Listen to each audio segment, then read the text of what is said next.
헤롯이 세례 요한을 죽였는데 이 헤롯이 세례 요한만 죽였을까? 저는 그런 생각을 해봅니다. 이렇게 사람의 생명을 뭐 하찮게 춤추면 너 뭐 가질래? 이렇게 얘기해서 나라 반이라도 띄어질 수 있는 정신 나간 왕이라면 제가 생각할 때는 세례 요한만 죽이지 않았을 것 같아요.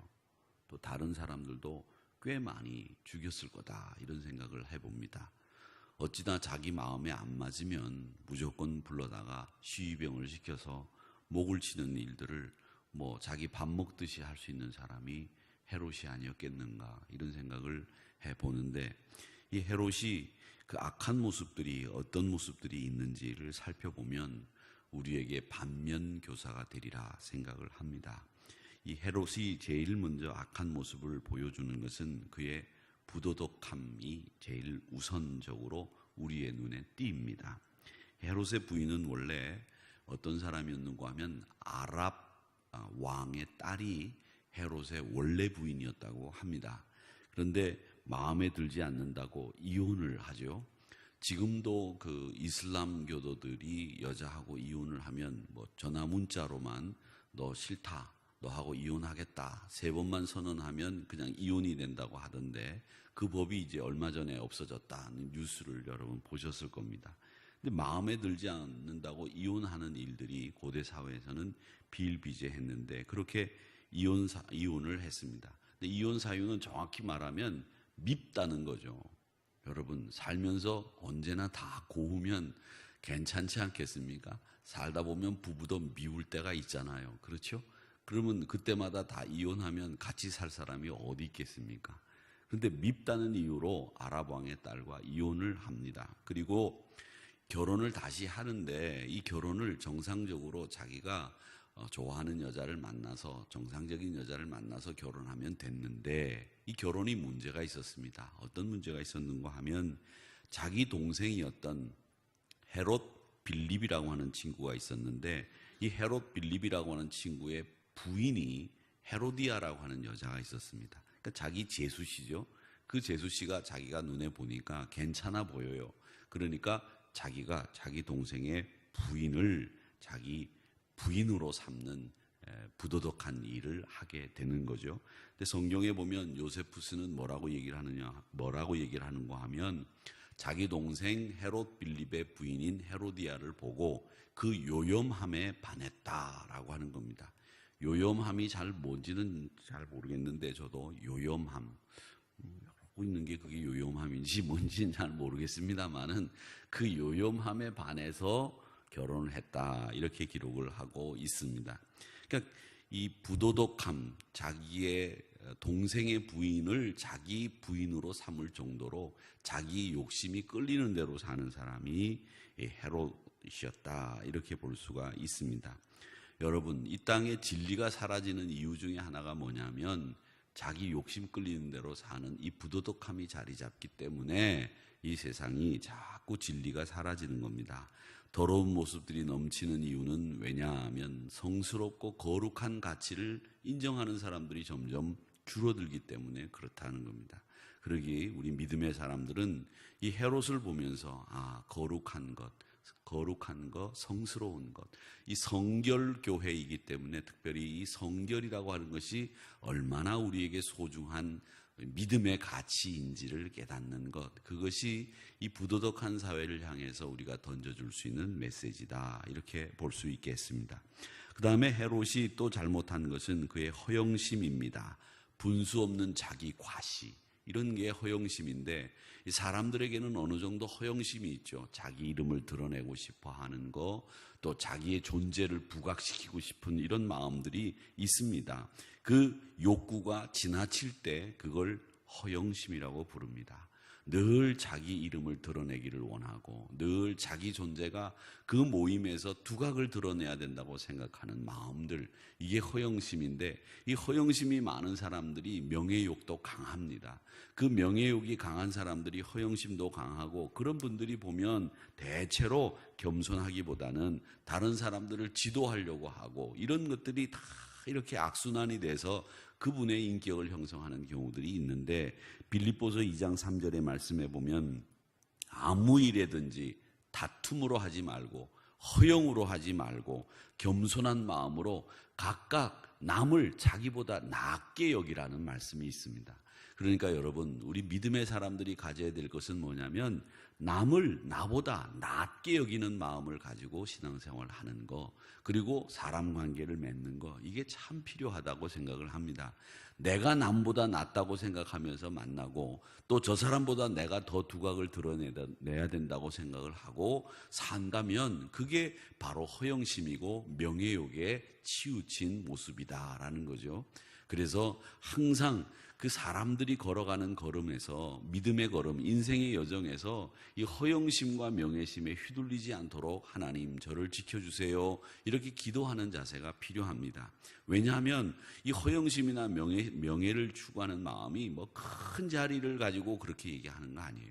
조그만한 자리 하나 가지고서도 자기 이름이 날 수 있다고 하면 거기를 어떻게 해서든지 자기 이름을 올리려고 하는 이런 허영심과 명예욕이라고 하는 것이 누구에게나 다 있다는 거죠. 그래서 참 조심해야 될 것이, 저도 조심해야 되겠지만 우리 모두가 다 이 허영심이나 명예욕에 치우치고 휘둘리지 않도록 하나님 앞에 기도해야 됩니다. 예전에 선배 목사님들이 그런 말씀들을 하셨어요. 목사는 처음에는 30대, 50대는 목회를 잘하고 싶은 마음이 있다.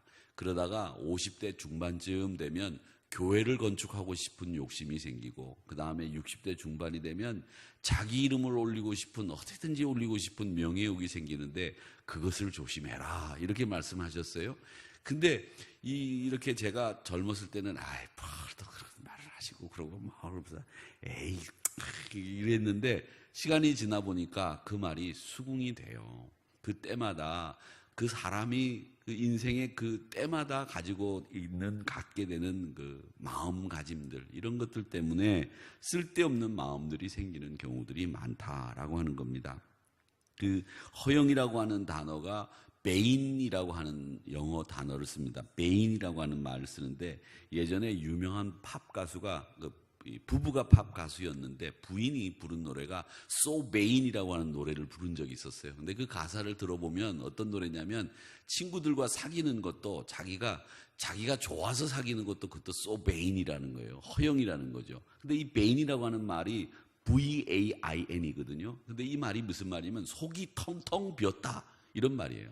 그러니까 대나무가 이렇게 보면 안이 텅텅 빈 거 있잖아요. 그걸 베인이라고 부른다는 거죠. 그러니까 여러분, 허영이라고 하는 것은 속이 빈 사람들이 하는 짓이다라는 겁니다. 그러니까 여러분, 특히 이제 믿음의 사람들이 사실은 이런 허영에 휘둘릴 경우들이 많기 때문에 아무것도 없으면서 자기를 나타내는 소베인, 허영에 들뜨지 않도록 늘 조심해야 되는데, 이 헤롯이 허영에 들떠 있었다라는 것을 볼 수 있는 것이 23절 말씀에 보세요. 뭐라고 얘기하느냐면, 맹세하기를 무엇이든지 네가 내게 구하면 내 나라의 절반이라도 주리라. 이게 허영이죠. 뭡니까?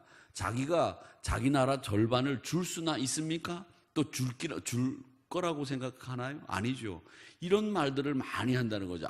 그래, 내 말만 들은 말이야. 내가 집이라도 한 채 사줄게. 이런 말들 참 많이 한단 말이죠. 허영에 들떠 있는 말들, 자기를 과시하고 자기가 꽤 능력이 있는 것처럼 보이려고 하는 거, 그런 것들이죠. 그걸 이제 또 잘난 척이라고 그러더라고요. 잘난 척이라고 그러는데, 저희 집에 이제 그 큰딸이 와 있습니다. 근데 와 있는데, 이 큰딸이 갑자기 오더니 저를 막 그렇게 그 공격을 해요. 뭐 얘기만 하면 잘난 척이다, 뭐 그런 얘기는 하지 말라. 이거 뭐 세상에 시어머니를 만났어 제가. 그래가지고 요즘에 이 다리가 아픈 이유가 그 시어머니 때문에 그런가 봐. 자, 갑자기 이 시어머니가 하나 생겨가지고서 막 밥 먹을 때마다도 밥을 왜 그렇게 먹느냐, 소리가 난다, 뭐 쩝쩝거리지 마라, 뭐 흘리지 마라, 뭐 이러면서 말이죠. 이야, 하여튼 그 신문 기사도 그런 얘기가 있더라고요. 일본에서 남자들이 입안에서 냄새 나는 거를 치료받는 사람들, 입안에서 냄새 나는 거 치료받는 사람들이 누구냐면 딸이 있는 사람들이 아빠들이 나이 먹어서 입안에서 냄새 나는 걸 치과에 가서 치료한다 그러더라고요. 딸이 없는 사람들은 치료를 안 한대요. 누구도 얘기를 안 해준다는 거죠. 딸이 있는 아빠들은 딸들이 잔소리를 많이 해가지고 가서 치과에 가서 치료도 받는다 그래요. 그래서 이거 무섭다. 그래요. 지금 이게 아픈 게 바로 그런 이유인 것 같은데 스트레스 굉장히 받더라고요. 근데 여러분, 잘난 척하고 허영심 부리는 거, 이게 바로 이 헤롯이 가지고 있었던 마음가짐이었다라는 것을 볼 수 있습니다. 헤롯은 나라의 절반을 줄 입장이 아니에요. 왜냐하면 헤롯은 막강한 권력을 가지고 있고 힘이 있는 왕이 아니라 분봉왕입니다. 로마에 의해서 임명된 괴뢰왕이에요. 자기가 자기 나라를 차지하고 자기가 군사를 일으켜가지고 정복한 땅을 다스리는 왕이 아니거든요.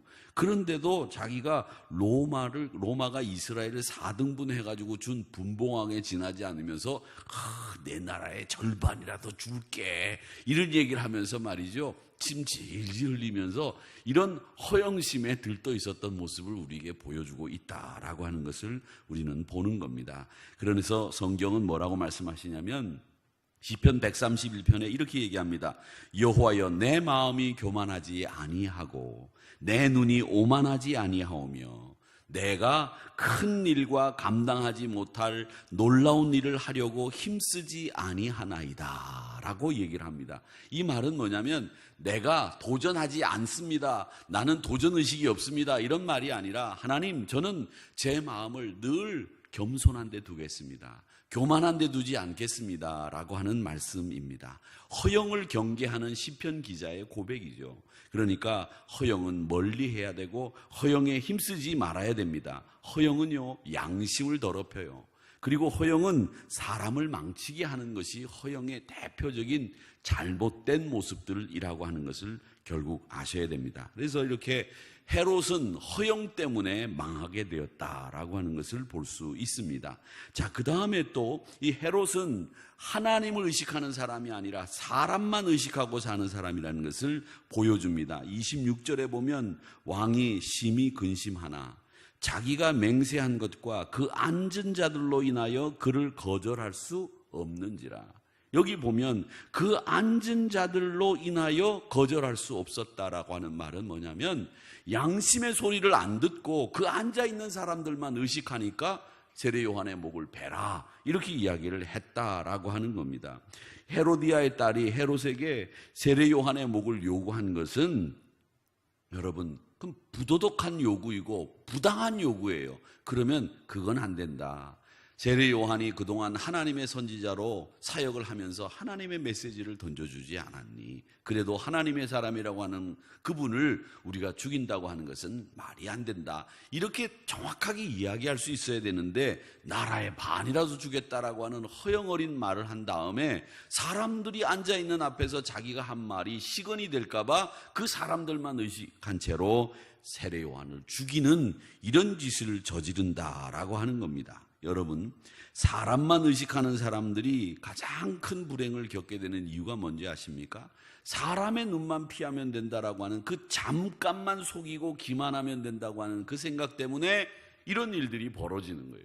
사람만 의식하는 사람들의 특징이 뭐냐? 사람의 눈만 속이면 된다, 사람만 잠깐 피하면 된다, 이런 기만의식이 마음속에 자리 잡고 있기 때문에 나중에는 큰 일이 생기는 겁니다. 여러분, 잠깐 검사하는 사람만 눈만 피하다가 어떻게 됐습니까? 다리가 무너지지 않았습니까? 빌딩이 내려앉지 않았습니까? 예? 이런 일들이 우리나라에 비일비재했다는 거예요. 그러니까 잠깐 사람의 눈만 피하다고 해가지고 그냥 많이 싣고 그냥 그 물살이 빠른 데 가가지고서 경험도 없는 그 배를 조종하는 사람이 배를 막 함부로 꺾어가지고서 배가 그냥 갑자기 그냥 뒤로 넘어지고 옆으로 넘어져서 아이들이 다 죽고 이런 일들이 벌어졌잖아요. 그러니까 여러분, 합리화, 거짓말을 또 거짓말해서 자기 거짓말을 합리화하려고 하는 것 때문에 일들이 벌어지는 거죠. 이게 우리 사회가 갖고 있는 인간의 잘못된 본성 중에 하나라 하는 겁니다. 그러니까 여러분, 늘 우리는 믿음의 사람들이기 때문에 하나님을 의식하고 사는 사람들이라고 하는 것을 잊지 마시기를 주님의 이름으로 축원합니다. 여러분, 우리가 잘 쓰는 말 중에 유명한 라틴어가 있지 않습니까? 코람 데오라는 말 여러분 아시고 잘 쓰실 겁니다. 이 코람 데오라고 하는 말은 무슨 말이냐면 하나님 앞에서라는 뜻이에요. 하나님 앞에서, in front of God이라는 뜻이에요. 그래서 내가 하나님 앞에 섰습니다라는 뜻으로 쓰는 말이 코람 데오라고 하는 말이에요. 내가 하나님 앞에 서 있는 모습으로 산다고 하면 그렇게 살지 않는다라고 하는 거죠. 그러니까 여러분, 이 코람데오의 정신으로 하나님을 의식하면서 사는 사람, 그 사람이 우리가 되어야 되겠다라고 하는 것을 이 헤롯을 통해서 배웁니다. 쓸데없는 허영에 들뜨지 않고 부도덕함에 물들지 않고 또 자신이 항상 하나님 앞에서 하나님을 의식하면서 사는 사람, 그런 분들이 여러분들이 다 되시기를 주님의 이름으로 축원합니다.